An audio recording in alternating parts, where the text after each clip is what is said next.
Alors les meufs dans le rap se font souvent critiquer, et même pas à cause de leur musique, mais plutôt à cause de leurs actions, de leur fréquentation, de leur look, et si elles écrivent trop bien, évidemment c'est qu'on écrit pour elles. Of course. C'est comme ce qui s'est passé récemment avec Megan Thee Stallion et Wolf Tyler.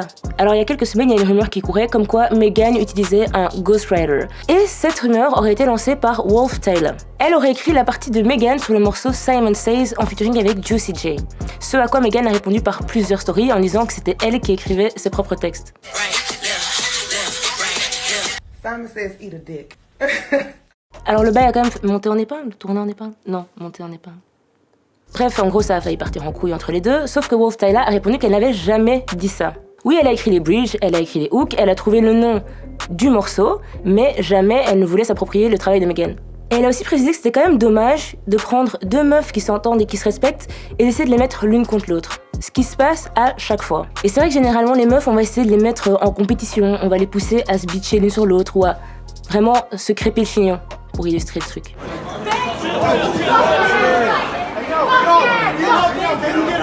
Et Nicki Minaj a vécu la même chose il y a quelques années quand Safari Samuels, qui était son ex-boyfriend, qui l'a soutenu blindé, a balancé partout sur les réseaux qu'il écrivait à sa place. Donc évidemment, tout le monde s'est emballé et tout le monde a critiqué Nicki, pour que 2 semaines plus tard, Safari fasse un tweet en disant « Je suis désolée, je n'ai jamais rien écrit pour Nicki, elle est tout à fait capable d'écrire ses propres morceaux par elle-même. » Ça me fait aussi penser à l'interview de Shay dans Click and Chill, où elle explique que, ok, si les gens valident pas sa musique, pas de problème, mais le souci c'est qu'on la critique pas vis-à-vis de ses morceaux et vis-à-vis de son talent. À moins qu'on me dise que j'ai pas de talent. Mais après, c'est pas ça qu'on dit de moi. Quand on me rabaisse, c'est pas ça qu'on dit de moi. Tu dis à quel moment on va juste parler de ma musique, même pour le descendre. Pourquoi on parle pas juste de ça? Enfin, les gens, ils voient plus que t'es une artiste, ils voient juste une fille belle. Donc en fait, si t'es belle, tu peux pas mettre une photo de toi, tu dois mettre une photo de toi avec un piano. Tu vois ce que je veux dire? Alors le rap est pas un milieu accueillant pour les meufs, ça on le sait, mais c'est la même chose dans les autres styles de musique aussi, même la musique électro. Et c'est vrai que les labels sont pas non plus hyper friands des meufs et estiment qu'il y a pas vraiment de place pour elles. Et dès qu'une go dit un truc vulgaire ou un peu trop sexy, évidemment, ça va trop loin. Donc il faut un peu lisser la chose et au final on leur dit bon, fais plutôt du R&B quoi. Mais moi ce qui me chiffonne c'est qu'il y a un gros paradoxe là en plus. On va tout le temps parler des mêmes rappeuses, Nicki Minaj, Cardi B.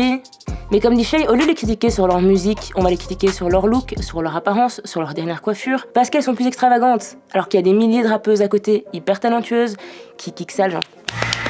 Elles te plient ça, tu vois, mais vu qu'elles sont plus sobres, qu'elles ont ce côté moins extravagant, au final on n'en parle pas. Donc, quel est le problème? C'est quoi? Alors oui, il y a un problème avec la femme dans le rap, il y a un problème avec la femme dans l'industrie musicale, parce qu'il y a un problème avec la femme tout court dans notre société. Alors en même temps, comment attendre que la femme soit plus respectée dans un milieu ou dans un genre musical alors qu'elle l'est même pas dans la vie de tous les jours? Si t'as aimé cette vidéo, n'hésite pas à t'abonner à la chaîne Tarmac. Et si tu veux encore regarder du Easy, il y a nos playlists. Donc tu peux regarder ceux d'hier, et d'avant-hier, et d'avant-avant-hier, et... j'ai pas compris. Et n'oublie pas quand même de t'abonner à notre compte Insta.